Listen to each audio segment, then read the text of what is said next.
28 of the OG podcast. I'm Handy Killcam along with my co-host OG Crunkster. and today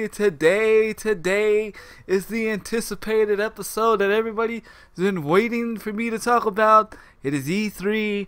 Dude, I'm telling you, this episode is so anticipated, OG, that people are actually going to be listening to this episode at another day. They're actually going to be like listening to it on demand. So it's pretty crazy. Everybody's been anticipating this episode. The hype is real. The hype is real. The hype is real. So remember, if you are not in chat right now, if you are not in the stream right now, that is okay. You could check out the chat, or check out the chat. You could check out the podcast either on my YouTube or my Twitch channel. Once we grow a little bit more, I want to make an OG podcast actual YouTube channel just for the channel, or just for the actual podcast. That way we both get the credit and it's not just me, but that's in the works. We need to grow YouTube in general. So we're gonna get that started. But first we're gonna go ahead and start off. OG, how was your day? Alright, your day. How was your week? I feel like I came home and talking to the wife. How was your day today? How was your day? Yeah. Nah, the week was cool. Basically hardcore grinding on my mobile games, which have been, doing pretty well. And then of course, a lot of watching E3, because that's really the main discussion for today. So I mean, that's really the biggest thing. And then a lot of working, because we lost 4 employees in the past week and a half. So work has been nuts lately. Freaking nuts. Ouch. But other than that, man, it's all gravy. That's what's up, man. So okay, this is my week. I've had a pretty crazy week. I said I was gonna play Yu-Gi-Oh. I didn't even get a chance to play Yu-Gi-Oh all week. I noticed that. Yes. I didn't even get to log in. Not going back into further detail of the drama that happened last week, but let's just say that after I got off the podcast, it continued to go, and it went really deeper, and yeah, so I'm just avoiding that situation altogether. Just in general, I'm just avoiding it. Not to be mean or anything, I'm just avoiding that person and that situation altogether, because I just found out some stuff and I just need to stay away from it. So that's what I'm gonna do. And then the rest of my week was actually, it's been pretty amazing. My wife actually is like an amazing woman. Even though we drive each other crazy sometimes, my wife is really an amazing woman. She went out and bought me the laptop that I need for my streaming. And nice. It'll actually be here Friday. So beautiful, and it doesn't don't worry. The money that's been raised for it is not going to waste. I'm actually gonna use it to pay my wife back. So, you know what I'm saying? Because she's actually pulling it out of her savings. So that was pretty cool. I didn't even ask her to do it. She did it. So it's pretty awesome. Two, I didn't get to be in the Injustice tournament due to the fact that my wife woke up on Sunday and said, I want to go to church. And, family and God and church all comes first. If my woman wakes up and says she wants to go to church, we're going to go to church. So I didn't participate in the tournament on Sunday. But good news, that Sunday while I was in church, I got voted into Team Ponage. So I am now an official Team Ponage member, and I'm also officially part of the stream team. So that's pretty freaking awesome. It's really freaking cool. I'm glad to be a part of that. And then, of course, I've been watching a lot of E3 coverage, and playing video games, of course. Again, I've had trouble streaming over at Able Gamers again for the second week, I've accidentally, well, it's not on my part, it's on their part. They changed their stream key, and apparently, since they changed their stream key, they have not been able to give me the right stream key. So hopefully this week, I will be able to stream over at the Able Gamers channel. But I have not been able to stream over there for about 2 weeks because I've had the wrong stream key. For those that are like people that are under a rock and don't know what a stream key is a code that you put in to your open broadcast software that tells the signal where to go and where to be broadcast. Without that key, you cannot stream. So yeah, they kept giving me the wrong key, not on purpose, but it just happened. So hopefully we got the right key and everything like that. But yeah, man, that was pretty much my week. So yeah, pretty much my week, man. Pretty much. And thank you for this host. yo, thank you for that host. Thank you, DB. And here we are, guys. It is time for the podcast and the much awaited debate and the much awaited talk about. So I'm gonna start with you first, OG, since everybody pretty much knows my takes on some stuff. What was your open, honestly, thought of the E3 convention as a whole from a viewer standpoint?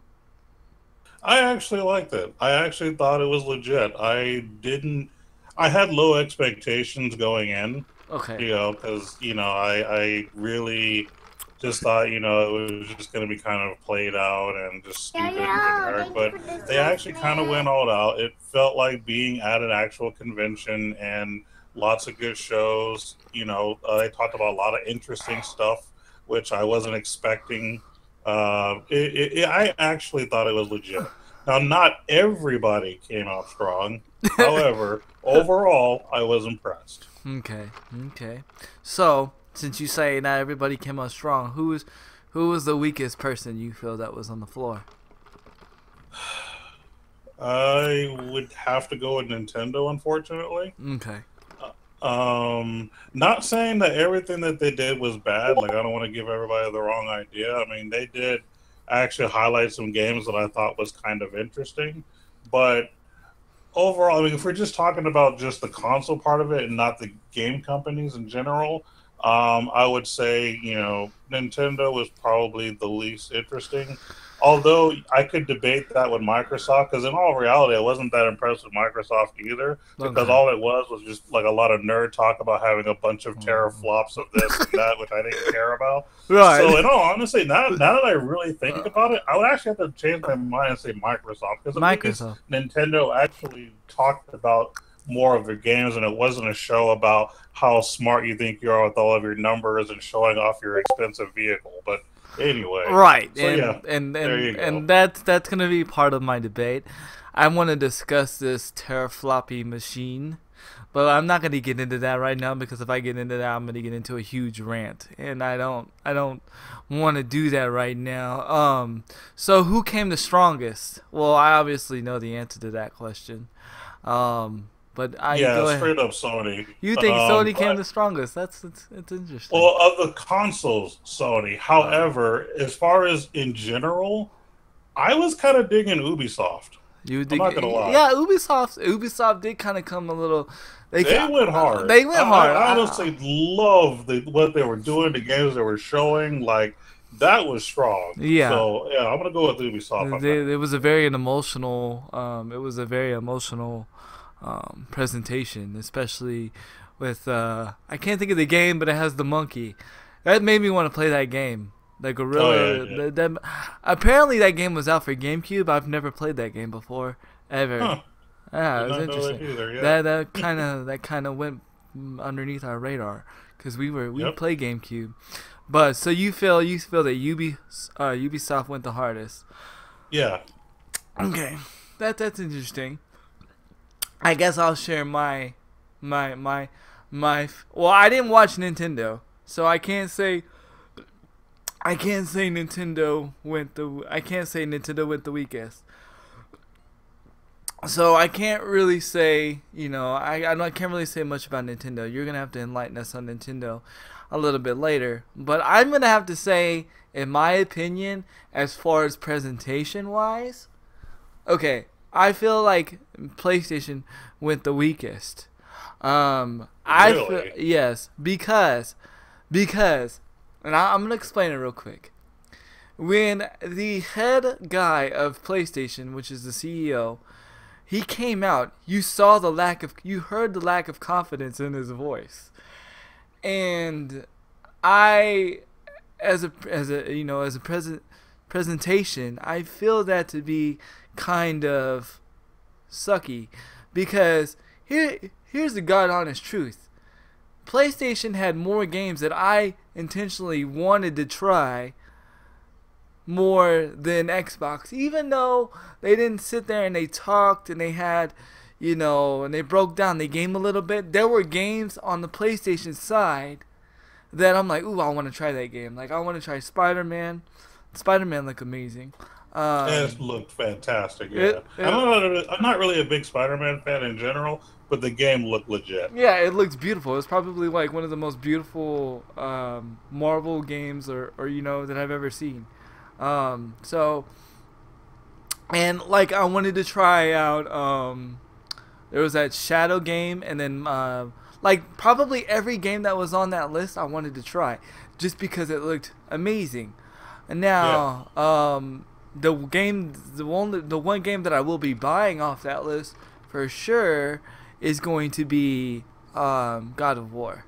Yeah, that did look clean. Just Absolutely. because I've played God of War, I've played all the God of Wars, and so to see God of War having, like, with that aspect of it, of his son, and like just having that, like, I was all for it. But the one thing that killed it for me with Sony was their lack of confidence, and that really killed it for me. Now I'm gonna say Xbox was the hypest. But it wasn't hype. It wasn't hype because of the terafloppy. We're gonna call it the terafloppy because everybody describes the Xbox One X. Oh, the teraflops. Yeah, that kind of turned me off. But go on. Yeah. So it wasn't I was not turned on by the teraflop. I was turned on about my favorite game for PC. The reason why I would convert to PC gaming, Battlegrounds, is exclusively coming to Xbox One. And that right there made me a happy kid in a kitty in a kid store. Like, I haven't been excited for a game in a long time. I am legitimately excited. And then I'll have to say my second, because I don't really have, what would come in third place was the Call of Duty,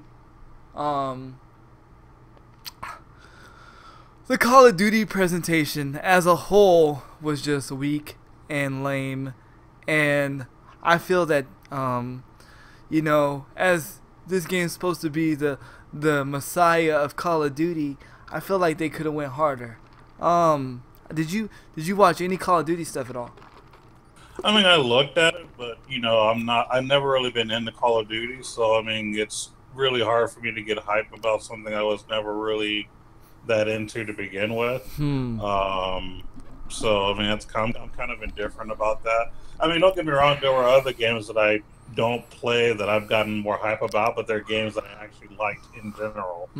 For example, they did that new Assassin's Creed. Okay. I thought that was legit. The God of War I actually thought was really good as well. That was like up there.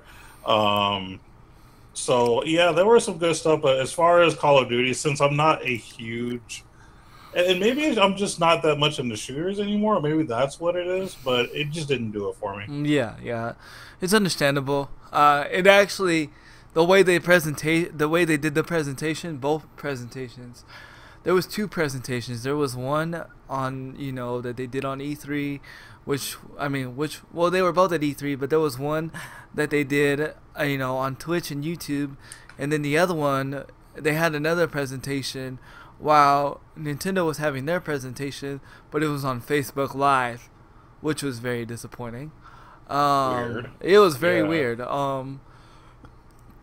In fact, I was trying to stream it, and I couldn't stream it because I didn't know it was on Facebook Live, and I go do it on Facebook Live, and it wouldn't pull up. So anyway, I got to watch it, but I had to watch it through somebody else streaming it, which was really weird. That's awkward. Yeah. Yeah, it was very awkward. So I had to say my second most disappointing thing about E3 was Call of Duty. That almost made me feel like I wasted $100 going down the drain, and it wasn't because it was bad. It was just bad presentation. Badly advertised. Badly advertised, very much badly advertised, and I'll get into more of that later. But I want to get into this terafloppy thing. I want to know your thoughts on this teraflop thing first before I go in. What are your thoughts on the terafloppy? I just don't care. I mean, that's really what it boils down to. I just don't give a shit. Like, when I'm looking at games, like, I'm not really focusing on, all of the bits and bytes and everything and all that. Just show me a quality game. Like, that's all I care about. And I don't know. I just didn't care. That's really what it boiled down to.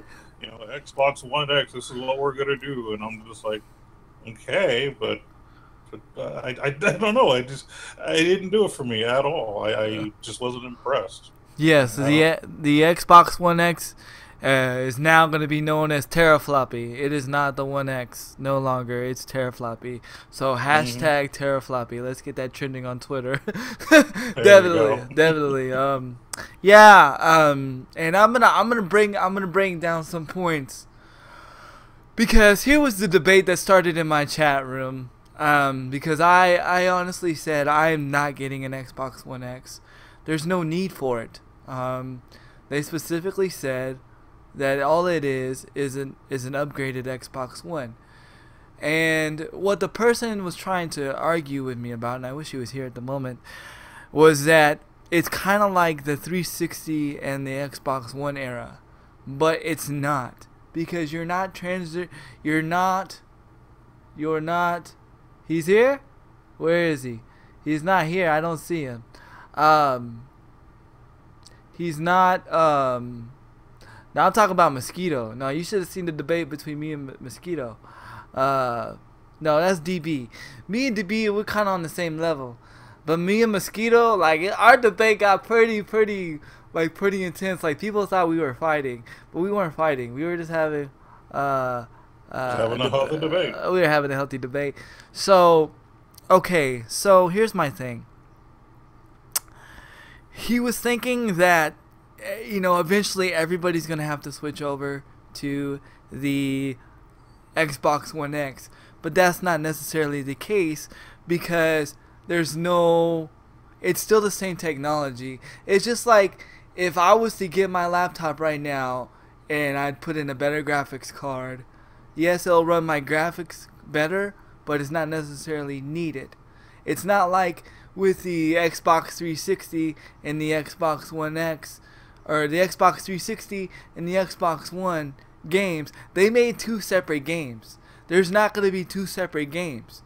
Each game there's only going to be one game. It's an Xbox One game. Now, whether you put it in an Xbox One X or whether you put it in an Xbox One, that's, it doesn't matter. It's just one game. Now, when it came to the Xbox 360 and the Xbox One, it was two different games. There was two different versions. There's not going to be two different versions. It's not two different generations. It's just, if I stick it in this one, I'm going to get 4K. If I stick it in the other one, I'm going to get 1080p. That's pretty much, you will get some quote-unquote, they say, extra features and some optimized blah, blah, blah, but it's not necessarily going to be needed. They have already said, Phil Spencer already said, this is the last generation of consoles. Doesn't mean it's going to be the last console, but it's going to be the last generation. So that means regardless of what Xbox comes out, regardless of what PlayStation comes out, you're still going to be able to play the same games. Now, what? Can you see the evil within being good? Well, I can't really say anything about that, my friend, because I don't play Evil Within.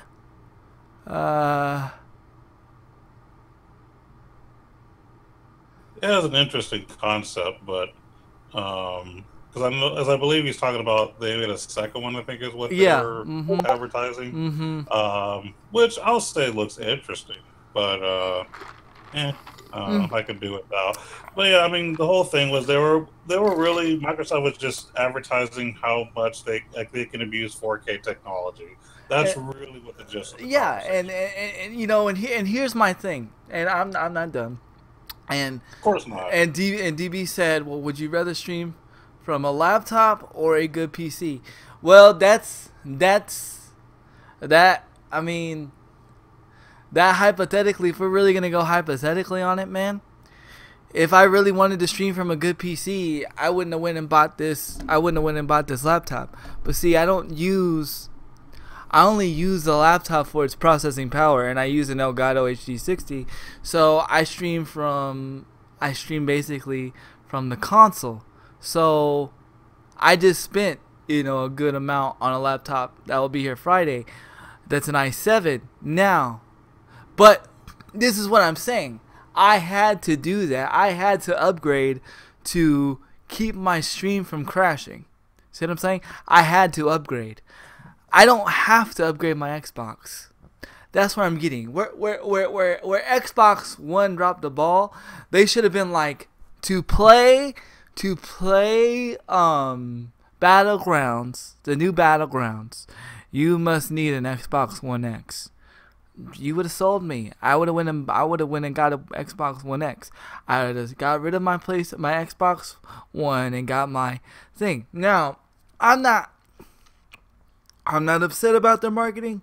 They can do what they want because now I can just. To me, the Xbox One is the current laptop.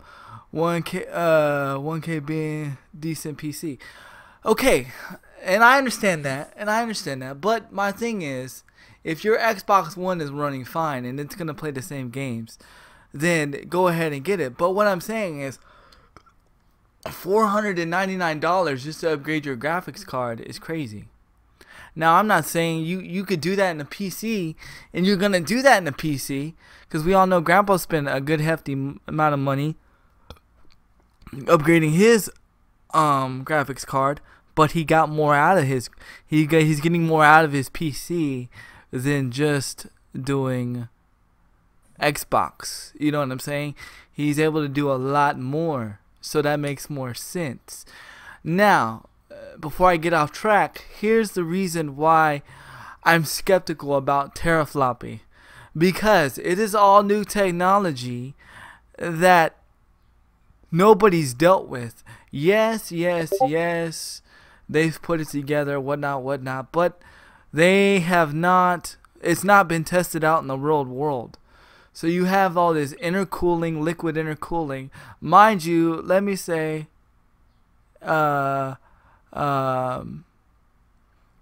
mind you, so even though that, they got the intercooling and all this stuff, and it's liquid, it's like a vapor, it's going to be like, I forget exactly the word they use. I think they called it vapor cooling. Right now, as it stands, Xbox does not cover moisture damage in your console. So right now, if I was to spill my water in my console right now, they would say, you know what, Handy, you're out of luck. So, mind you, what's going to happen with your Xbox One X? I'm not saying they won't change their warranty. If they're smart, they will, which I'm hoping. If they don't, you're screwed, because all it takes is for that vapor cooling to mess up and liquid get into the machine, and you're out of luck. We don't know necessarily how this stuff's going to work in a longevity of time. Look, we had the red ring of death. We've had all these problems. And, so to put a $400, I would rather it be a $400 upgrade that attaches to my Xbox rather than a $400 just a whole other machine. Like, I just don't understand having a whole other machine. I mean, this is the weirdest part of it all.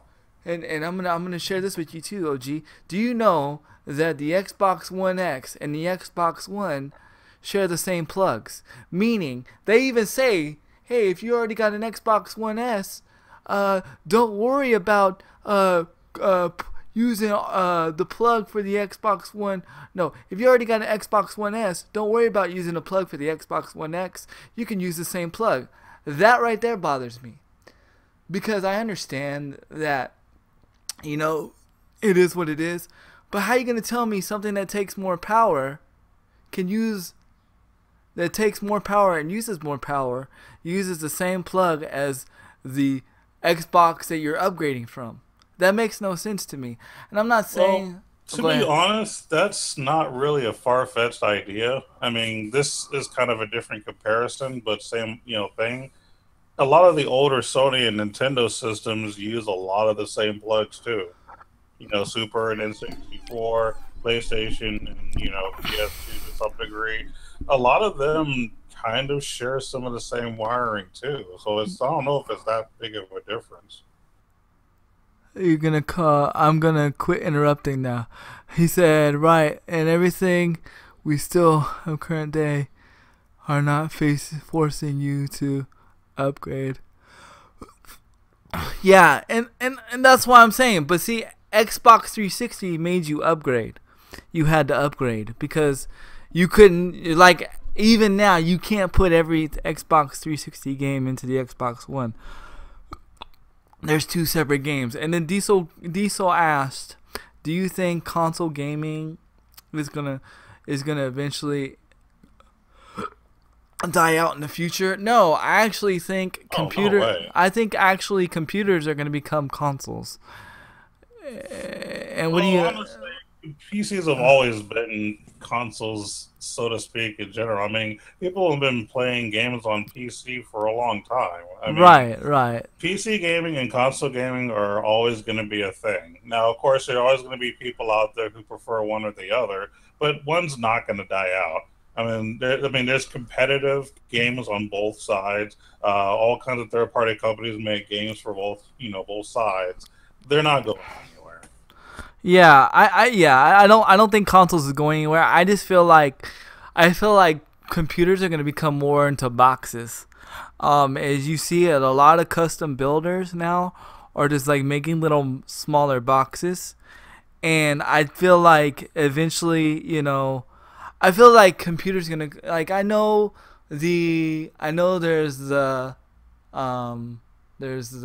Steam controller, and I know Microsoft controllers work in the computers, but I feel that there's going to be somebody needs to make a revolutionized controller to where it is pinpointable as a mouse, because that's my only reason why I don't play controllers on PCs, is because even if I did, I don't get the same precision as I do as a mouse. And it's hard for me to use a mouse and keyboard. So that's one of the reasons why I don't go to PC. Now, I feel that if there's some way we can bridge the gap completely and make it consumable for the consumer, meaning affordable, I feel that that's the route that PC is going to go, and they're just going to become like Xboxes and PlayStation 4s, but I feel like they're going to be stronger. Now what do I feel about consoles? I feel like consoles are just going to become your phones. Like, for instance, and I've said this before in many podcasts, I can go and play a game that came out on the S4 right now on my S6 or my S7. Excuse me, I have an S7. I can go and play a game that came out right now on the S4 or the S5 and on the S6, or on the S whatever, on any Galaxy, any Android phone, as long as it has the memory.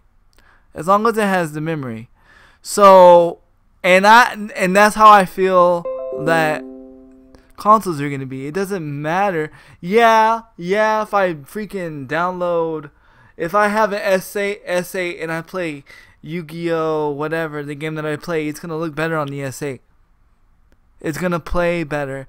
I mean, it's gonna look better. It's gonna perform faster, but it's not gonna make me go out and buy an S8. Do I eventually want an S8?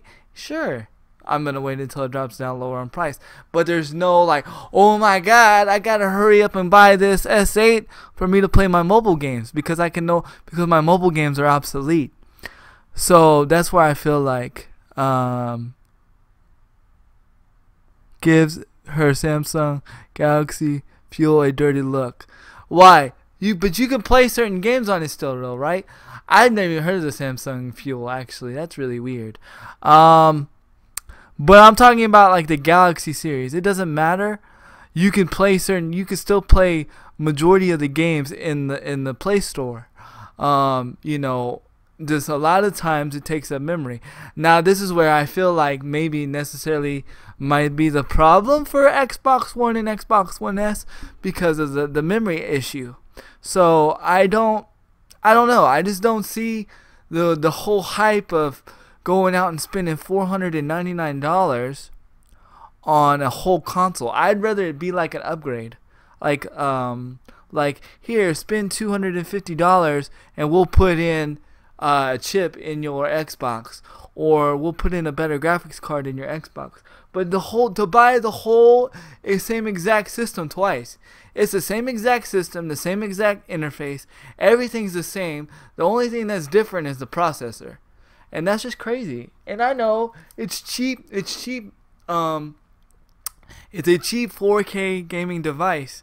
But if you're somebody like me, I don't care about 4K. I really don't. I like I said, I'm sitting on a plasma. I am gaming on a plasma TV. Do you know how taboo is gaming on a plasma TV? It's taboo to game on a plasma TV. You're not supposed to game on a plasma TV. It's supposed to be LCD or I forget the other one. But anyway, gaming on a plasma TV is no bueno. But I'm doing it. I'm gaming on a 60-inch plasma. And you're gonna say, well, why do you not game? Why is it taboo?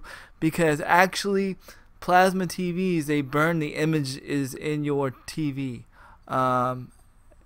Even if I can't afford a 1X, it would be interesting to see what people who get it think of it. Yeah, I don't know. To me, it just feels like, the PS4 and the PS4 Pro, except this one actually kicks the PS4 Pro's ass. But it doesn't make me want to go out and get it. You know what I mean? I don't know what OG thinks, but that's just how I feel. I feel like it's just like a PS4 Pro, and I feel like, we'll probably get a PS4 Pro 2 or a PS4. Who the heck knows? But they better come up with some better names. So I don't know. I just feel like the people that go out, if you got I'm not saying if you don't got the money, don't spend it. If you got the money, you got the 4K TV, and you want to spend, and you want to freaking go out and do it, go ahead and do it. But I'm speaking about the budgets on the game, like gamers on a budget, like me and OG. We game on a budget. It's not every day we can go spend out $400, $500 on a new system. You know what I mean? So that's where I've heard complaints about PS4 Pro as far as TV. Yes, exactly. But here's the thing. With Xbox One X, it's got some smart technology to where it automatically knows what TV you're in. So it automatically, like, you shouldn't have that problem. But with PS4, PS4 Pro, you have to turn all that stuff on. And then it has to be certain TVs and all that hoopla. And I don't know. I just feel like it's not a necessarily need, but if you got the money, why not? I just feel like that Xbox was just trying to come out with a pro version of their Xbox One, and they even addressed it. It is the premium version of the Xbox One. They didn't say next gen console. They didn't say anything like that. It is the premium version of the Xbox One. So that doesn't mean you necessarily have to have the premium. You know, some of you guys don't sub to me to my premium service, but do you get treated any different? No, you don't. But you're still a sub regardless. It's the same thing. You know what I mean? You necessarily don't need the premium service, and that's just the way I look at it. You don't necessarily need a premium Xbox. You know, and that's just my my subject on the Xbox. There's not really much more I could really say about it unless there's any more questions. And then let's see, there was a question: would you rather be forced to upgrade quickly or after the X? Well, I mean, it really does. I mean, think about it. Nintendo did it.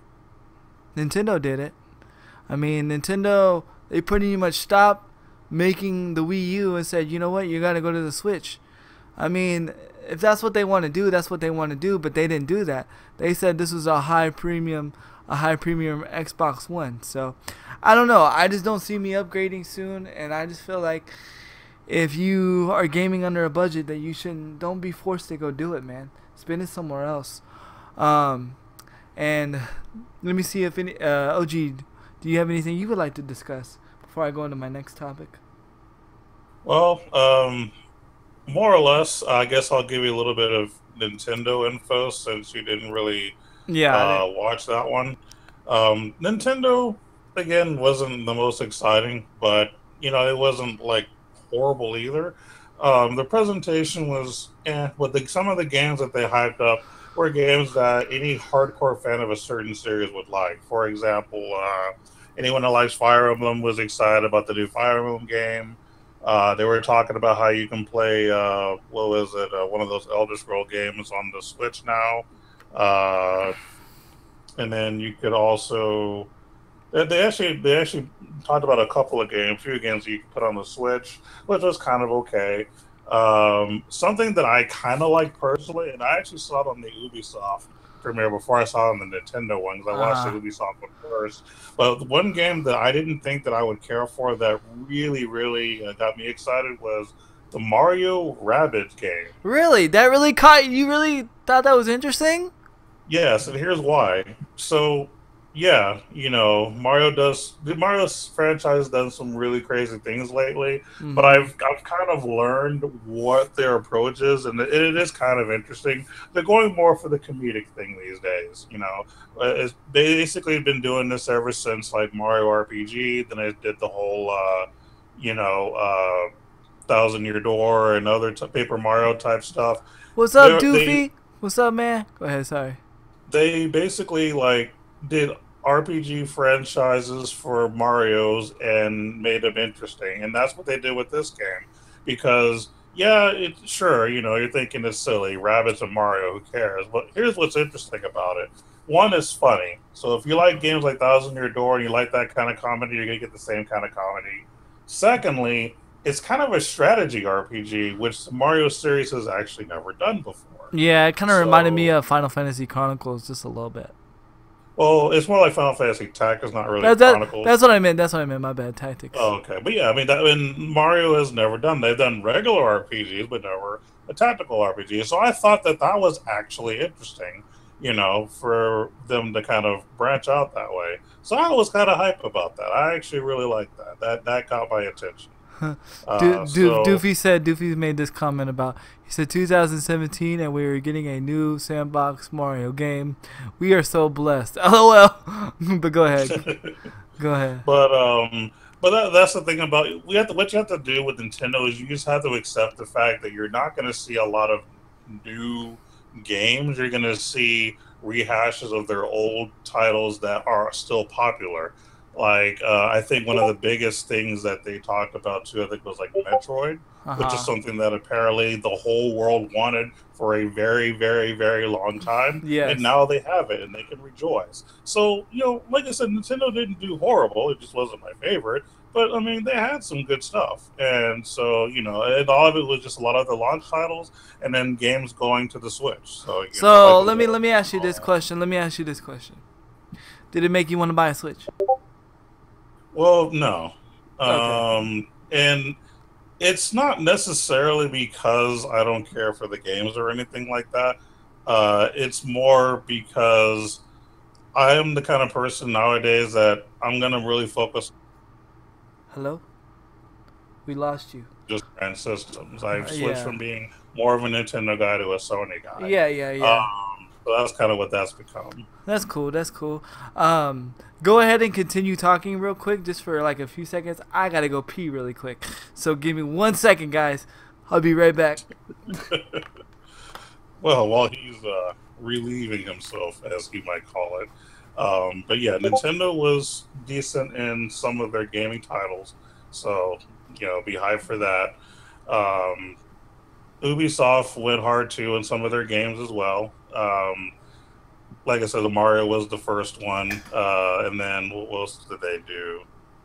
See, I should have wrote this stuff down because now I can't even remember everything. But I'm trying to think here. Yeah, it is not coming to me right now. And that's okay. We'll just skip Ubisoft for right now. But no, I was not a fan of the whole Microsoft thing. I just didn't care, mostly because they were just showing off new technology and showing off Forza Motorsports and all that because, apparently they want to show off the new Porsche 911 Turbo for 2018 because, all gaming consoles now need car advertisements, apparently, which is ridiculous. So that's really all that Microsoft did for me in a nutshell. Was they basically just went on a tangent about, hi, we're cool with all these expensive products. Try Forza Motorsports and drive the new Porsche 911. Big whoop. And then of course Sony did their thing too. God of War, freaking fantastic. And oh, by the way, I can't see the comments. So if you guys are actually responding, I actually can't see it. Only he can, because I'm only talking to him through a different device. So he'll kind of have to catch up on any responses to any of these. They also did a new Horizon, which was pretty cool as well. I think there was like Horizon Zero Dawn. I think was the original one. They made a second one, which was pretty cool. They also advertised. I think Ubisoft advertised some kind of pirate game, which sounds weird. Who would care about a pirate kind of game? But just kind of seeing how they revolutionized graphics and just finding something different to play. I'm pretty back. Cool. And he's back. So did you enjoy yourself, by the way? Okay. So what was you on? My bad. I had to really go to the bathroom. No, you're good. I tried to hold it. I actually just talked a little bit about Sony and some of the games they dropped. More or less talked about like the God of Wars, the new pirate game that they did. And I think that pirate game's gonna be freaking pretty cool. Yeah, that game was actually pretty legit. I actually like that.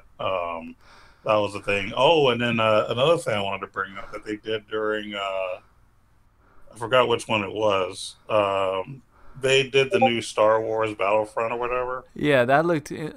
Okay, go ahead. I'm going to go ahead and let you speak on that. Go ahead. What are we going to say? Well, to be perfectly honest, I've never really played the franchise as a whole, but from what I understand, there were a lot of negative comments about it to begin with. Yeah. Apparently, the overall crowd just didn't give a crap. They complained and complained and complained. So basically, they responded by remaking it and letting everybody play it live during the conference, which I thought was interesting, right? Because they don't typically do that. Which is part of why I actually kind of like the conference in general, because they did different stuff. Oh, you're talking about the EA conference, right? No, actually, that was EA. That was EA. Yeah, that was EA conference. So EA, who actually did kind of go hard. I'm not gonna lie. On some things, yes. I had to agree with you. Well, as far as the sports stuff, though, I felt like I was watching a lot of old school sports movies. Yeah, that's really what it comes down to, and that's okay. Like, I'm not complaining about it, but that's kind of how I felt. It was like watching all those '90s, sports movies, like football movies and stuff like that. That's basically what you're going to get out of the games like Madden and all that, which, you know what, I'll say it's okay. And why is it okay? Because it's something else. It's not just playing football. It's playing a story starting from the beginning and working your way up. Why not? Yeah, and apparently they haven't done a story mode in Madden in like 10 years, in over a decade, which Yes. that was really crazy. I never realized that. Yeah, it's been a long time. So honestly, that was kind of cool for them to actually say, "Here's Madden redone. Have fun." And I think they were halfway successful, at least with that particular. I don't know. I may. No, I'm not. No, I'm not. I'm lying. I was gonna say I may pick it up, but I'm not. Um, They didn't make me want to buy it, but I thought it was. I thought it was interesting. I'll probably watch somebody do it on Twitch. EA will always be a sore subject for me. I got turned off EA games when they shut servers down for older games. Well, I mean, I can understand why they shut servers down for older games, but I mean, because they gotta make room for other games. But I think what the problem was is they just didn't bring better games. I mean, they pretty much shut down the servers for the same games, pretty much. And I don't know. I feel so. The main reason why Battlefield 1 was not a success, not Battlefield 1, Battlefront 1 was not a success. I actually own Battlefront 1. Mind you, it's a beautiful game. Probably one of the most beautiful games I've ever played. Probably one of the most immersive games that I've ever played. But the problem for me with the game is just was not enough substance to keep me playing the game, and the game was very, very buggy, and like really buggy. Like I'm talking about more buggy than GoldenEye. And then the other thing that was really weird for a Star Wars game. Now, normally I don't mind not having a story mode because nobody plays a story mode anyway. But Star Wars is that game that you want to be in a story. Like you want to play the story mode because you either want to be Darth Vader or you want to be Luke, whatever the case may be. So, I don't know. I mean, I'll probably pick up Battlefront 2 when it comes cheaper, but it's not going to be like one of my must-have games. Now, where EA totally won with me with Battlefront 2 is that they're going to be the second person to do this ever since the DLC hype. Grand Theft Auto was the first ones to do this, and Grand Theft Auto still do this. All their DLC is free. Yeah, I saw that. Yeah, so Battlefront 2's DLC is going to be completely free for everybody. That's a freaking awesome deal. So that means 6 DLCs are going to be free. That alone right there, if you was to actually think about how much DLCs are right there, that alone right there is worth $60 right there. So that was a win. And I feel like EA has done a major win in that department. I wasn't impressed with the new Need for Speed series because I played this new Need for Speed before this one, and I just don't. I'm not big into open world games. I'm really not. And the fact that they made Need for Speed an open world, I'm not feeling it. Really the only game that caught my attention was Battlefront 2 out of that convention, honestly. I would love for them to make a good Bond game. I would love to see Bond get back into the multiplayer aspect of things, but I don't know. I think that's never gonna happen ever again. I think that's just me being. Yeah, it's never gonna happen. Yeah, you have to accept that right now. It's whatever they have, and that's it. Yeah. That is an amazing thing. Praying for DLC to be slapped in the face to gamers who drop the cash for the game. Cough, cough. COD. Yeah, I know. Well, we're getting to COD here in a second, guys. COD's gonna be probably the best for last because I got a lot to say about Call of Duty. Another thing that I wanted to talk about since we're back on the PlayStation conference was another thing that weirdly caught my eye was, first of all, of course, we said Elder Scrolls VR, but another thing that caught my eye, and I'm surprised you didn't mention this, but Final Fantasy 15 VR, where you're fishing in VR. Yeah, I actually forgot about that, but I did mean to bring that up. Yeah. Yeah, that's I don't know. I like it. You like I it? like it. You like it? Um, and the reason that I like it is it's not really because it's a fishing game because there are lots of realistic fishing games out there. Right. Now the fact that's going to be VR is pretty cool, but the fact that they added like the Final Fantasy 15 characters is just better because now all of us fans of Final Fantasy. Fantasy can enjoy fishing more because one thing that I mentioned on a previous podcast was the actual fishing on the Final Fantasy 15 game itself was actually very realistic to what real fishing is like. Very That's actually a much. point that my girlfriend brought up because she used to fish back in the day. So she, was able to confirm that.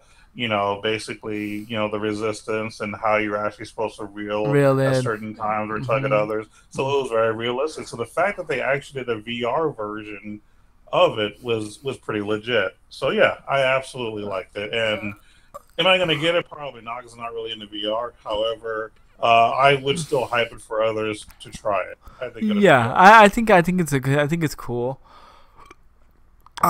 Not. I think it's cool for two reasons. Because I mean, it's fishing.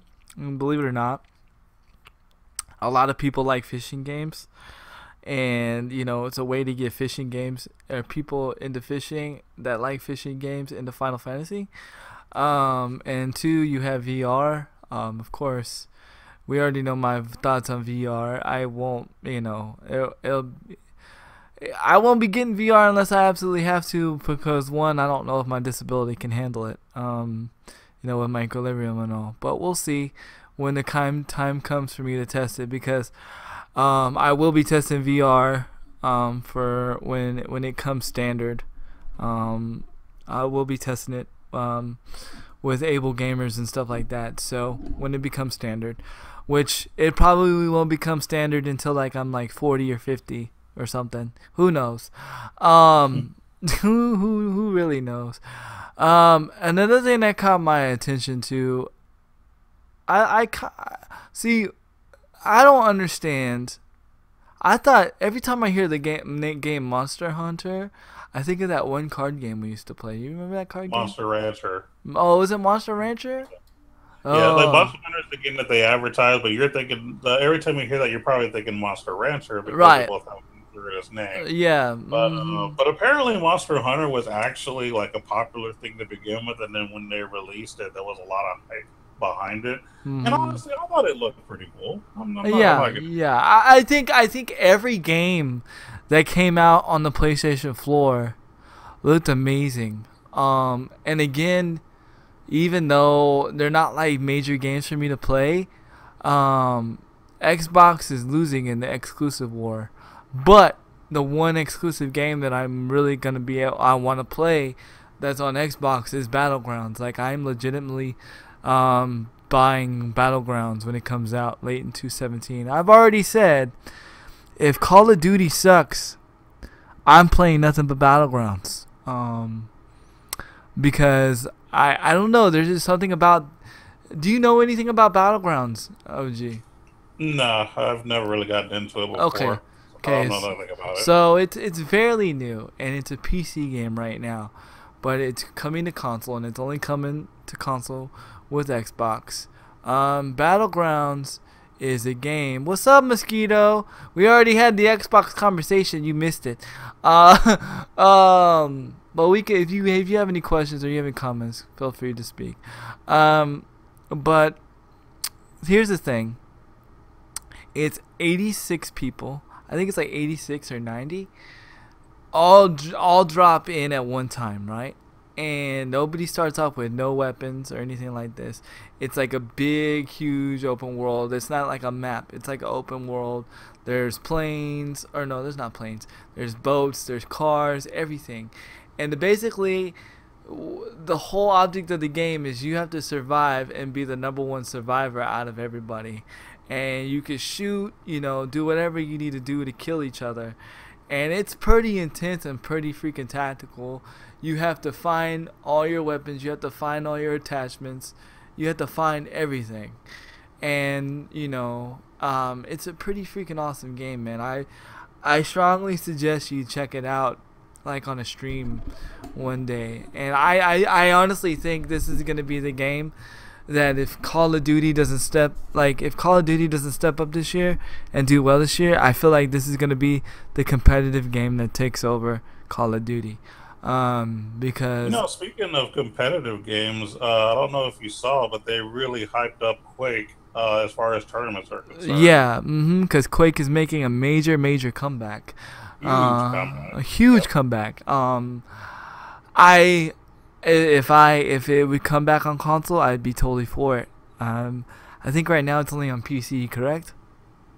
I believe so. I'll have to double check. I don't really remember. But yeah, that they're bringing it back and they're going hard.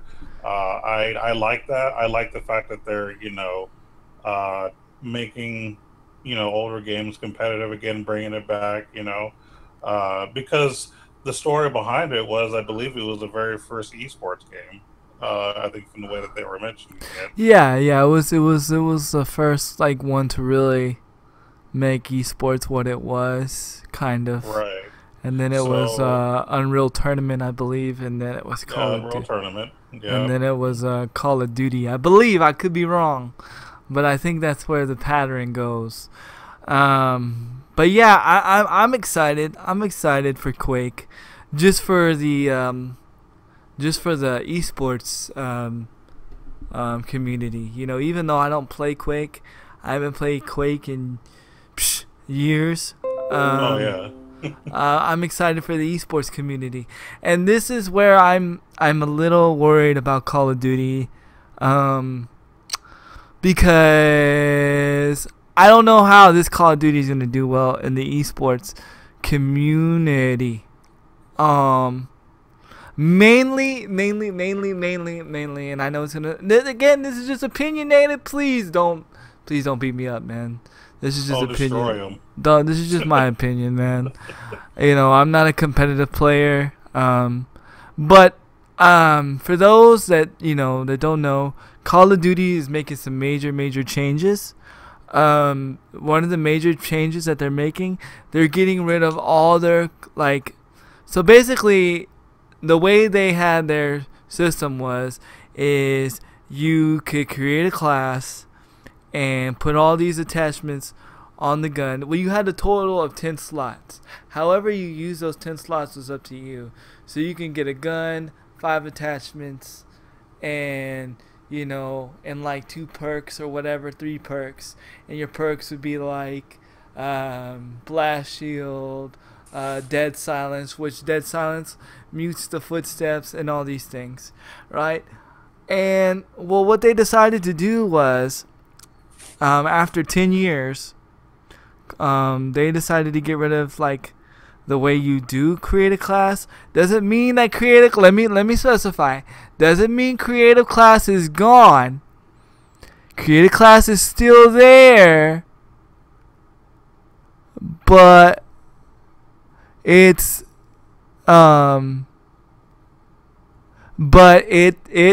it's just different. And he said, look at Charlie Intel's Twitter. They just listed the system details for regarding perks in the division. Okay, I will look at it, and we will look at it right now since we're talking about it right now. So I don't know. I'm not saying it's a bad move. I think it's a good move, but I just don't know how it's gonna play in esports. Because this is the way I see it. Esports tends to cut everything out anyway. I play GBs now. In fact, I played GBs today on Xbox with my boy Headhunter, and we actually did really good today on the Xbox side of things of GBs. We are 2-2, and we were doing 2v2s, and we were kicking that butt. And I told my PlayStation people, we need to step it up because we're slacking as far as that. But they tend to cut everything out. So I don't know. I just don't know how it's gonna be, because like I said, basically how they're going to do it is, so if I pick an assault rifle guy, I can only pick from assault rifles to make my classes, or assault rifle attachments, and those guys, like the assault rifles guy, only comes with certain perks. So for instance, like I won't be able to put dead silence on like every character like I could. There's no more clutch perks. You know what I'm saying? You almost are going to have clutch. I hate to say this, but you're almost going to have clutch characters. And what I'm afraid of is that some of these divisions, I'm afraid of that some of these divisions are going to be banned in esports because of certain things. Now, that's going to kind of suck. If that is the case, I don't know. Again, that's speculation. But I'm just worried about, I think the game and all is going to be a good game. But as in the esports area, because esports is always funny with Call of Duty. They always have like weird rules when it comes to Call of Duty.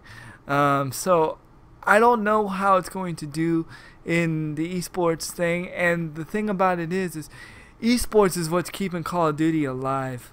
The main reason why GoldenEye and all these good games are no longer alive and they're dead is because there's no pro player GoldenEye. There's no pro players Perfect Dark. There was no esports.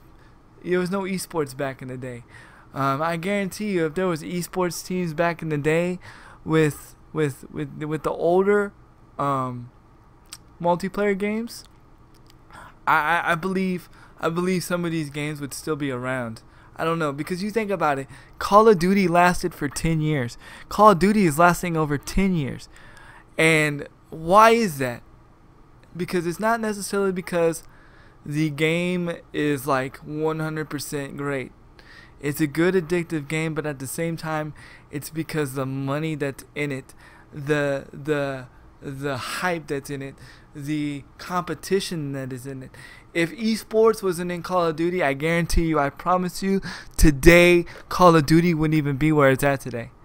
You got to remember FaZe, Optic, all the individuals, Nadeshot, Puma, Midnight, all these people that we still watch play Call of Duty today that are pros are the reason why Call of Duty is so big. So you take the esports division away from COD, there is no COD. So I don't know. I'm just curious how that's gonna play out. I'm also worried because what they decided to do, and now I'm not knocking it because it's not inventive.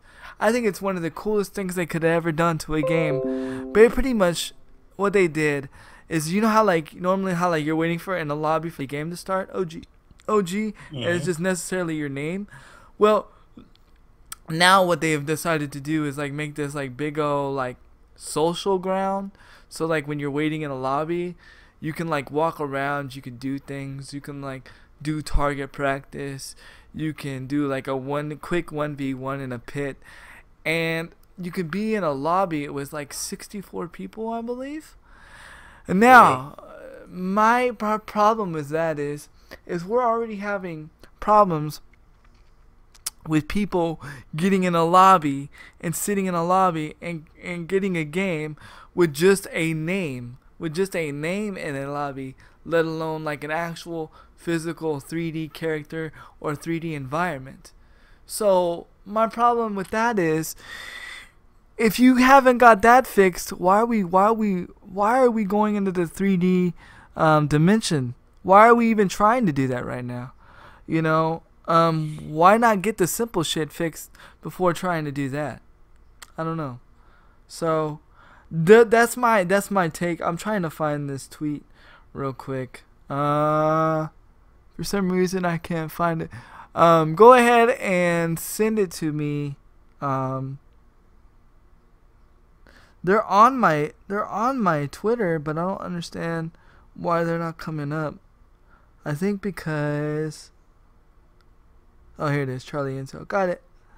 Charlie Intel full. Okay, I don't see that. I don't see the list, man. But yeah, I don't see the list. You're gonna have to send it to me. I see the TDM video and stuff like that.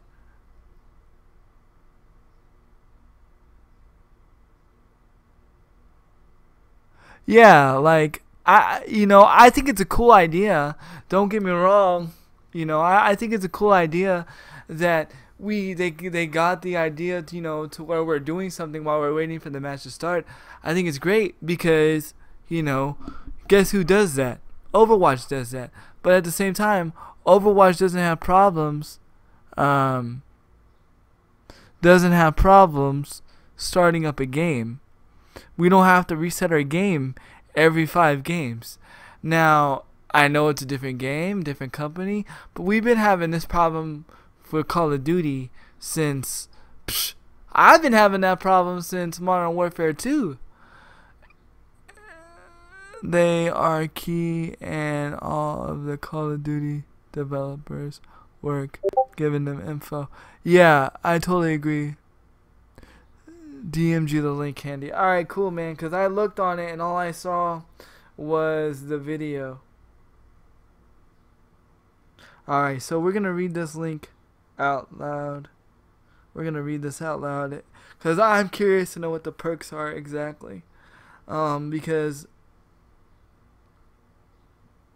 Okay, so the Phantom, which is going to be like one of the guys, you're going to have quicker movement, takes no fall damage, invisible to enemy recon, and aircraft while moving. So basically, that's your Ghost. And then basically, you take no fall damage. And then Smoked is going to be extra pierce of lethal equipment, smoke grenade, and technical equipment. Loaded is going to be extra magazines, reloads weapons faster. So that right there is your quick hands and your extended mag. Or no, that's another one. I can't think about what it is. Scoped is move faster while aiming down sights, extra attachments on primary weapons. Ordnance is score streaks, cost less, and reroll care packages. So right there, that's your hardline and your hardline pro. Now, you're going to sit there and say, well, Handy, I thought you said perks are gone. Here's where it's going to change. I can't put this on any class. I have to be in that division. I have to be that person. So, now, you know what I mean? So, I can't be a sniper. I can't be a sniper with extra magazines and reloaded weapons faster. So basically what they've done is they have made it to where you can't make OP characters, which is good. It sounds like they balanced it more than anything else. No, you don't read the first paragraph. Wait, what? What do you mean? I read the first paragraph. The same vision in the title of the Call of Duties. Instead, Sledgehammer has replaced the basic training. Basic training selections are restrictions to any division. All of them are available. Pick from across divisions. Play in. From E3. So, yeah, but you have to... I think you misunderstood what I said. What I'm saying is you have to be in certain divisions to pick from them perks. Because it says right here, it says basic training selections are not restricted to any division. All of them are available to pick from. Oh, okay. You're right. Okay, I stand corrected. So, wait a minute. That makes no sense. So, divisions are not gone. I mean, divisions are not gone. Perks are not gone. Perks are not gone. Like, wait a minute. So, divisions are just weapon classes. So, then, I don't understand. Then why would they say that perks are gone? Because they're not gone. I don't understand. Undercover. Kill without revealing enemy death location. No name on reticle. Targeted. Swap weapon faster. throw equipment faster, reply ammo equipment from dead. See, okay, so pretty much I stand corrected. I will correct myself. Perks are not gone. Even though they say that perks are gone, I don't understand what they mean by perks are gone, because these are perks and it's kind of the same thing. The only thing that's gonna change is, like DB said, the only thing that's gonna change is that I can't be an assault rifle guy and have a sniper rifle. So that's okay. That's alright. But that's fine. That's the way it should be. But now here's my question. And I feel like this is where it's going to get OP. I feel like everybody's going to pick the same character. Or there's going to be multiples of the same character. I think there shouldn't be multiples of the same character. I think that there should be only one assault guy, one sniper kind of guy, one one of each on each side. I don't think there should be like multiple sniper guys or multiple assault guys. But I don't know. I let you guys think on that. And maybe it's because I've been playing too much Overwatch, but I feel like that's the way that it should be. Because I feel like a lot of people are just gonna pick the same character, and I feel like people should kind of be forced to pick certain characters just to keep it interesting. I don't know. What do you think, OG? And of course, these are games I don't typically play, but I don't really see a problem with allowing multiples of certain classes, only because it could make things a little more creative. I mean, there are some team strats that could be based on having X amount of a certain type, rather than having to have just one of everything. So, I don't know, I think it could be a little more creative by just kind of letting everybody kind of do what they want as far as that's concerned. Yeah, I don't know. I was excited about the gameplay. I was a little thrown off though, because I thought there wasn't reticles in World War II, but apparently there was. So I didn't think there was gonna be like any reticles in the game, but there are actually gonna be reticles in the game. So that's pretty cool. On a positive note, the maps look amazing. Probably the best looking maps I've seen in Call of Duty in a long time. And what I mean by that is I mean by structure. I don't just mean by graphics. I mean by structure.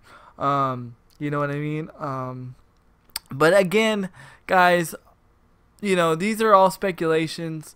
The beta could come out and play like crap and be a good game. The beta could come out and play good, and then the game come out and it be a crappy game. These are all speculations, but I gotta say this. This was the first time in Call of Duty when I watched, because of the poor execution on the reveal, it was the first time I wasn't hyped for Call of Duty. And that's pretty crazy. Airborne Division equals SMG. Mountain Division equals Sniper Infantry. Snipers. Infantry equals ARs. Armored Division equals LMGs.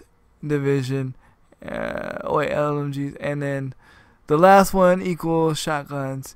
Each division will have a specialized skill and trait to match the style of the play that goes with the weapon type. Yeah, but you could still change them though. So that's just weird. I don't know. Like I said, I'm hype for those. I think for the PS4, the beta comes out August 26th. I think. And the dates I don't know about for sure. Yeah, I think I have to rewind and listen, but I believe it's August 26th. And then for the Xbox people, it is on September. I think. I could be wrong. I could be very much wrong. Now, I haven't pre-ordered it on Xbox yet. I'm gonna pre-order it, but just not right away. I want to see how it plays on PlayStation first, before I pre-order it, because if you think about it, that's like $200 right there. I've already spent $100 on one, and I want to wait a little bit before I spend $200 on the other one. Oh, boobies, August 25th, and then Xbox is September 5th. There you go. Shout outs to boobies. Boobies with the sneak in information. The insider info. Yep, good chat and listening though. Yes, DB, definitely much appreciated. Thank you for the healthy debate. Thank you for correcting me, and thank you for the information, man. I'm not afraid to admit where I'm wrong. Where if you can show me physical evidence where I'm wrong, I will fully admit where I'm wrong. But I'm one of those, like, I need proof to know that I'm wrong, but see, that's why I'm saying that press release was so misleading on both ways, because love you too, man. Yo, DB, thank you for the fitty bitties. Let's go. Fitty bitties. That's like 50 titties. Oh, I don't know, man. 50 titties is a lot of titties. That's a lot. That's a lot of titties. A lot of flopping. A lot of floppy. But floppy drive. You want proof? You can't handle the proof. Dang! Another 50 bitty. Let's go! That's cold right there. That's cold right there. But he hit it with another 50 bitty. So that's 100. That's 100 bitties, man. Thank you so much, man. Appreciate it. As you guys know, on the podcast, I have the notifications turned off specifically, so when people like listen to the podcast, they don't have like loud notifications going blah blah blah blah blah. You know what I'm saying? So I have most of them turned off except for the host. Definitely boobies in more ways than one. You know, that's funny. But yeah. So I don't know. Like I said, I'm still wondering how it's gonna be, because they didn't mention if Search and Destroy is part of one of the game modes, and Search and Destroy is like a #1 esports game mode. So I'm just curious, but I don't know. We'll see how it ends up and how it turns out. I'm still a little skeptic. Like I said, it was the first time I watched the reveal, and it was because of the way they did it, because they said no perks whatsoever. None. 0 perks. There's going to be no perks in the game. But here, as we're reading, there's perks in the game. So I don't know. You know what I'm saying? Hard to say. It's hard to say. It really is. They could change the game on the fly. Like I was watching one of the good streamers, the only streamer I watch on YouTube, which is J-Hub. He's really he's like a really well-known streamer, well-known guy, and I watch him. He's the only guy I watch on YouTube that streams. He said the only thing that sucks about this situation is that if the wrong guy complains, means the wrong guy that complains about the game and has enough influence on the community, and he complains about the wrong thing just because he's not good at the game or whatever, it could ruin the whole game. So, I mean, we have a lot of hurdles to go. Dang! DB with a 240 biddies. Let's go! Man, that's what's up, man. Thank you so much for the biddies, man. Let's go. Did you not watch that video? Post Grandpa's Twitter chat? What? Postal Grandpa Twitter chat? What? I gotta watch that. But, so yeah, I'm a little skeptic. Okay, so what game are you hyped for out of E3? What game are you dying to try? The absolute #1 game right now, out of the E3 selections that you saw. Yeah, E3. Yeah, I figured E3. Yeah. Of all of E3, oh, that's rough. That is actually rough. Because believe it or not, there was actually a lot of games I kind of dig. I was kind of digging a lot. I'm gonna say nothing VR related. Okay. Even though I do like the whole idea of the Final Fantasy fishing thing, I'm still not 100% sold on VR yet. So it's gonna be a regular game that you could play on console, which would probably be Honestly, probably God of War. It's probably the most Really? hype for me. Really? Yeah, Really?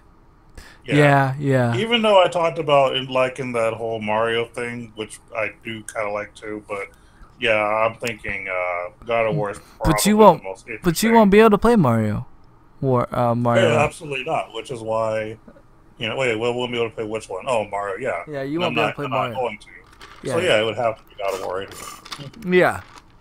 I mean, unless you're gonna spend $300 on a system to play one Nah. game, that's just I don't know. Mm, That's like no, I'd do it if I mean, I'd pay $300 to play a Final Fantasy game. So well, I mean, yeah, come that's on. true. Well, that's true. So that doesn't really stop me, but yeah, I'd say God of War is probably number one on my list. Well, number one. What so, and I would say Battlegrounds for me. What was the most? Okay, so what was the most disappointing game that you saw? Or yeah, what was the most disappointing game? Or Disappointing game. like okay, like meaning okay, say for instance, like you're like, wow, that game didn't need to be on the E3 floor. They could have waited cuz there's E3 and then there's like other games that they released throughout the year before or after E3. Right. So what was the most disappointing game that you saw? Disappointing game that I saw. Hmm. Honestly, most of the games I actually kind of thought was legit. Most of the games you thought. But yeah, like I really didn't have an issue with most of the games I on mean, okay, so here's my thing, right? All the games were legit, but I was really okay. But I just felt like Marvel vs. Capcom didn't need to be there. there. Because Marvel vs. Capcom was like already like I mean it's almost here, and I don't know, it just felt like it was already hyped up already, and I felt like It was PlayStation. not necessary. Yeah, I felt But I like can't really see the whole point of it. There's a lot of games that are kind of coming out, so I wouldn't really say that was the reason. But yeah, I would say that the game was just not necessary because it builds its own hype. yeah, and I felt like they just used it to fill a gap.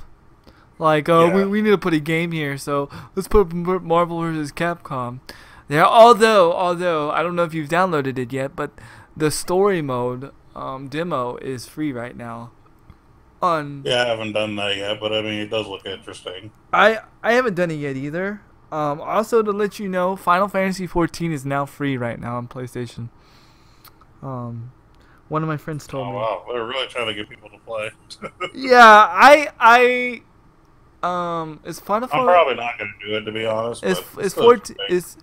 is 14 the one that's the online one? 30 minutes Yeah, of there's 14 and 11. Those are the two that are online. those are online right now. I might Yeah, get 14 and 14. 11 are both MMOs. I might get 14. I might get 14. Yeah. But I told my friend I was like, dude, like I haven't even finished 15. 30 minutes of COD 1080p. Yeah, if you go check out Drifter and you go check out Allie, that's where I watched all my gameplay from. And I'm curious, and I don't mean to go back to COD, but I'm curious to wonder if this is going to bring Nadeshot out of retirement. I'm curious to wonder if it's going to bring a lot of old COD pros out of retirement, because mainly the reason why they retired was not necessarily because they couldn't play anymore.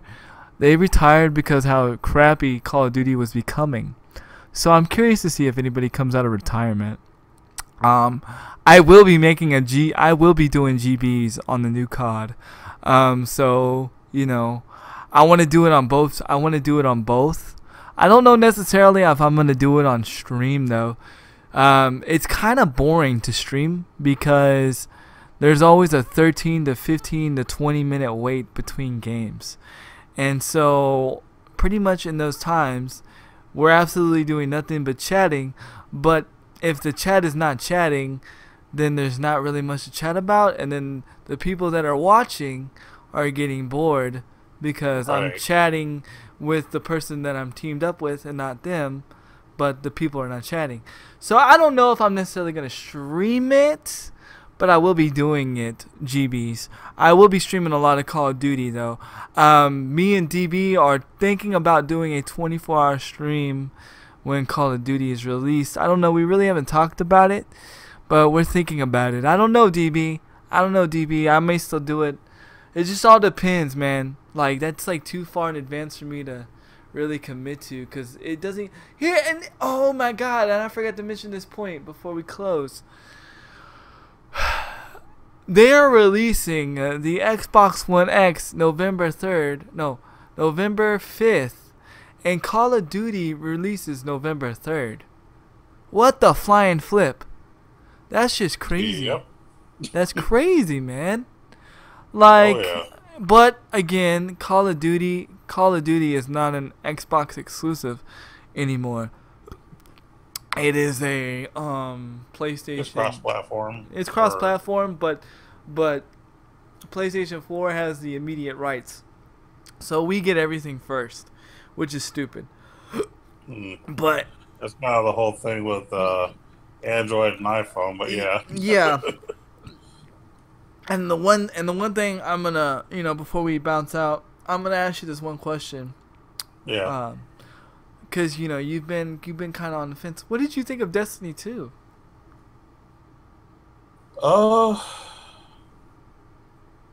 I thought it was okay. I mean, I'm not going to say that I was really hyped about Well, it. because remember when we were talking about Destiny 1, it was like back in the first episodes, you were giving it like a lot of praise, and you were saying how, you really think it's an awesome game, and you would possibly give it a chance.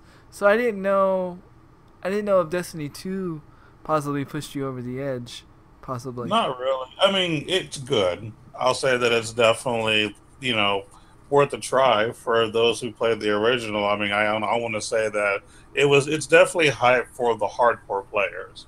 But for those who never really played the first one, you know what I mean? Yeah. I don't think it's for everybody. I think it's for a specific crowd. Yeah, So, I would have to agree with you on and then that. one other thing I wanted to bring up too, real quick, because I almost forgot. And Nintendo didn't really give a lot away at this point, but supposedly they're trying to be making more competitive multiplayer games in the future. Supposedly, I don't know if that's going to be true or not, but they want to do esportsy type stuff too. Apparently, Who? EA Sports? No, Nintendo. Oh, Nintendo. Nintendo Really? wants to create more competitive multiplayer games in the future and try to break into esports as well, because that's really what the popularity is now. That's what So, I'm but telling you. they That's didn't- what. They didn't say any games. They didn't say any games, and they didn't say when. They just said they're going to do it. So we just have to wait. That's and see. interesting. I wonder what games they would bring. Yeah, because really, esports is what keeps games alive. Did they show anything on Destiny 2? Not really. They just showed trailers. Nobody Just really, trailers. nobody really dove down and talked about Destiny 2, which is really disappointing. And that's why I was disappointed. I couldn't talk about it because it was just a demo. It's like, And see, that's awesome. and that's where, even though PlayStation didn't do talking, there was a lot of things that I wish. There was games I wish they would have talked about. I wish they would have talked about some of the games because I had a lot of questions. Yeah. Like the Detroit one, I had questions on that game. But I gotta say, and I'll give it up to PlayStation again. PlayStation's winning in the one-player game market. Yeah, they are. They're winning in the adventure game market. And then before we close, I gotta correct myself. So last episode I said how Tekken 7 looked like trash, and I actually saw the legit game on a good streamer with good quality. That game looks freaking amazing. Oh my god. So when I saw it the first time, the guy was streaming from very bad quality. I don't know. I had a feeling. Yeah. And I watched it. It actually looks really freaking good. Glad to hear that. It plays. I haven't played it yet. I was focused on getting this laptop, not getting any new games. Right. Probably not getting any new games for a while. Because I'm going to be playing everything else. And then I'm still playing Injustice 2. I want to add that I am on a 21 win streak in ranked in Injustice 2 with Robin. If you want to see one of my epic comebacks, go see, go watch my YouTube channel. Go look at my YouTube. You'll actually see the video where I was down 2 rounds, and I came back. No, I was down 1 round, and then I won 1 round, and then I was down 2 rounds, and then I somehow came back. I don't know how I came back, but anyway, I was down, like severely down. I should have lost, and I came back and kicked the dude's butt, and it was pretty freaking awesome. Nice. Have you done any more videos, Mr. OG? Not any more videos, just a lot of grinding in general. I grinded on Duel Links, but I didn't make it to King of Games. My other friend did make it to King of Games, but he didn't go far enough to get the winning ticket to London. So he pushed. He got almost there. He got to the King of Games part, but couldn't push after that because it was just too difficult. And then, of course, in 7 Nights, I actually been really dominating in Arena, which is one of the videos I posted about a week ago. And I actually got to a new rank, crystal rank in that for Arena. So I'm actually starting to put myself on the map. Awesome. But that's about it, really. Yeah. And I wanna, and I want you to correct me if I'm wrong, but I want to bring up one little small topic before we close, and it's about E3. I was really surprised that there was really nothing about phone gaming. No, nothing about mobile gaming. I didn't see much about mobile gaming. Did you? Yeah, mobile gaming's not really like a big thing as far as like advertising for conventions like that. That's just not a thing. You know, you're only going to see stuff like that maybe at like PAX or something, but I think as far as E3, so I was a little disappointed in that too, but what can you do? Yeah, what can you do? What can you do, though? I mean, they actually did advertise one mobile game, I think, on the Ubisoft thing, but it was a card game, and how do you hype a card game? Yeah, really. And I mean, let's be real. There's so many card games now. Like, everything's trying to be like Magic or Hearthstone, and really Hearthstone, because really Hearthstone is the master of digital card games right now. Card gaming, and that's what they did. They I think it was I'm not sure it was Ubisoft or Bethesda, but I think it was Bethesda. They tried to make a card game based off of one of their big franchises, trying to more or less copy Hearthstone, and yeah, it just looked kind of more like a ripoff. I mean, it was a different type of gameplay, but nothing worth really bragging about. Yeah, I mean, even though Yu-Gi-Oh's our favorite game, like we respect what's top. Yeah. I mean, even though it's not in our top, in world top, it's Hearthstone. Like, everybody's playing Hearthstone. Like, Hearthstone's still probably like one of the top games being streamed on Twitch right now. Oh yeah, as far as card games, it's #1 for sure. Yeah, so I mean, shout outs to that, but yeah, definitely. And then one more. I was surprised we didn't hear nothing more about the Final Fantasy DLC. Final Fantasy DLCs. Yeah, they didn't talk about it. I think they just wanted to let the fishing part speak for itself and not really go any further. I wasn't happy about it, but what do you do? Yeah, what do you do?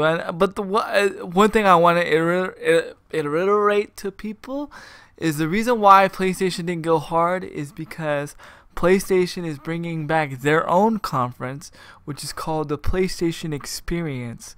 So I feel like the reason why they didn't go hard at E3 is because they want to go hard at their own event.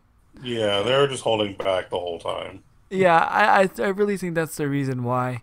So, I mean, they didn't do anything, but they were holding back, you could tell.